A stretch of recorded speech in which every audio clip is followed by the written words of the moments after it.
देताय, आम्हाला का देत नाही? काय प्रॉब्लेम आहे? आम्ही एवढे कामं करतो, सगळं करतो, तो फक्त आम्हालाच त्रास सोडलेला आहे. का आम्हाला पेन्शन देत नाही? एकदा याचं उत्तर द्या, नाही तर आम्हाला पेन्शन जीतेंगे तो ही लढेंगे और इस बार जीत के रहेंगे.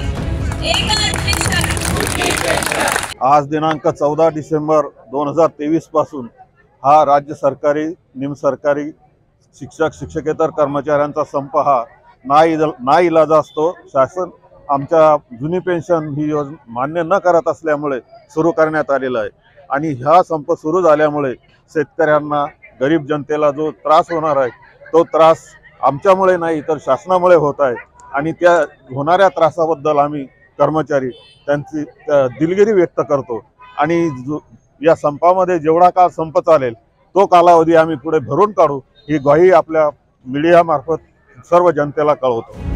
आपण मागच्या वेळेसही संप केला.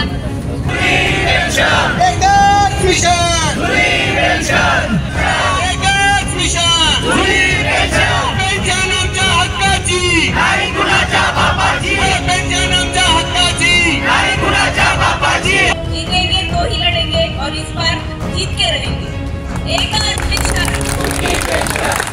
कारागृह मध्यवर्ती संघटना सुद्धा याच्यामध्ये सामील आहे. या संपामध्ये मायबाप सरकारला एकच विनंती आहे की आम्हाला पेन्शन द्या सरकार. आम्ही बोलून आता शब्दही संपले आहेत, आम्ही थकलो आहोत. आता तरी आमची हाक ऐका. आता कुठलंही गाजर देऊ नका, मात्र आता फक्त पेन्शन द्या सरकार, एवढी आमची हाक ऐका. अन्यथा आम्हाला आंदोलनाचा पवित्रा आता आम्ही हातात घेतलाच आहे, पण येणारी निवडणूक मध्ये आमचं मतदान हे फक्त जो पेन्शन की बात करेगा वही देश पे राज करेगा या पवित्र्यात राहील. त्यामुळे मायबाप सरकारला एकच विनंती आहे की आम्हाला पेन्शन द्या. धन्यवाद.